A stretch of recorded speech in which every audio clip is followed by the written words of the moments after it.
Hello again, I'm Rodney Reynolds and welcome to another video review. Today I'm looking at the Cooler Master Storm Sniper case. This mid-tower ETX case is available in a black color and is constructed from steel and plastic. At the top is lots of ventilation and a blue LED 200mm exhaust fan. If preferred, the 200mm fan can be removed and up to two optional 120mm fans can be installed. Thankfully, the top panel can be removed for easy access for adding or removing or replacing fans or installing a 120 by 240mm radiator. There are two handles at the top, one at the front and one at the back. I wish more cases had integrated handles like this because it makes moving the case that much easier. It's especially good if you are using the case for LAN parties. Conveniently located at the top is the reset button, power button, fan speed control knob, and a button in the middle to turn the fan's blue LEDs on or off.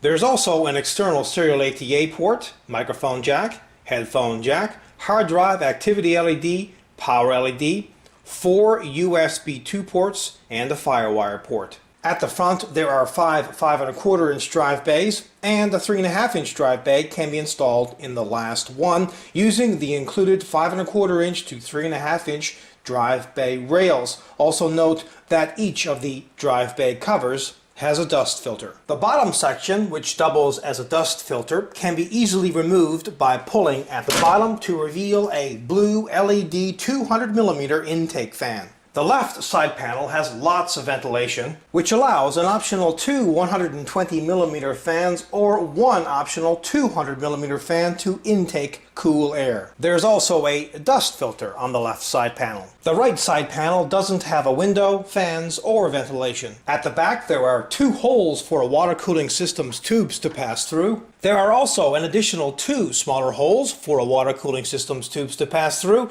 If required, just push in to punch them out. They also include 2 rubber tube inserts to prevent the metal from cutting the tubes. Here's where the motherboard's I/O shield plate gets installed, and they include a 120mm exhaust fan. Note though that this 120mm fan can be replaced with a 90 or 80mm fan if preferred. There are 7 ventilated expansion slots and another one for organizing cables. At the bottom is where a standard ATX power supply gets installed, and they include 4 thumb screws, 2 on each side panel. Also, the left side panel can be secured using an optional lock.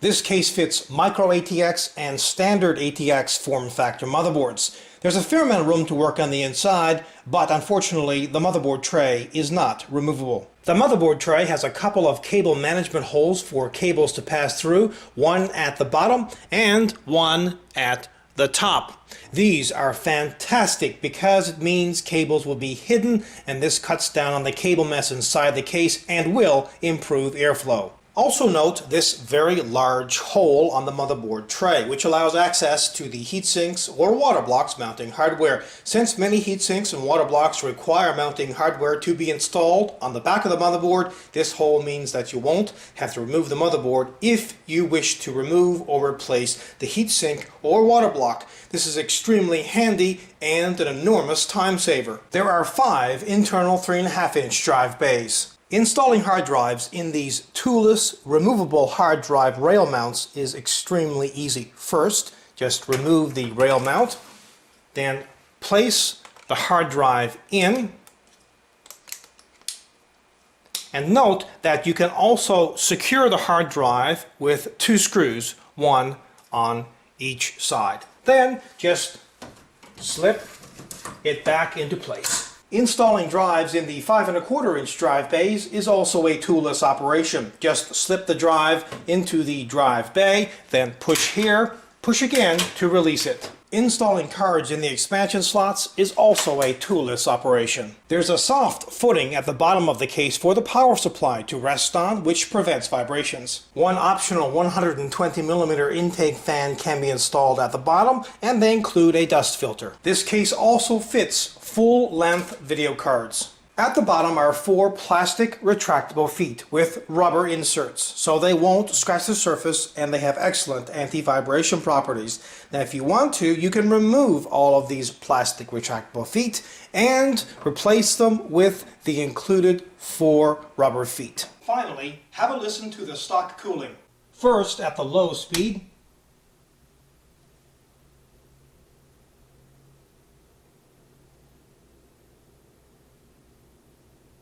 and at the maximum speed.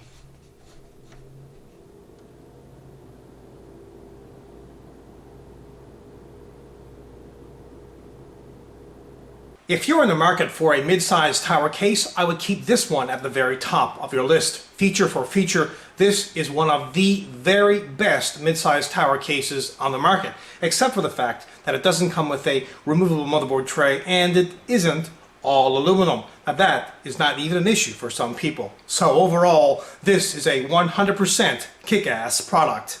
Until next time, take care.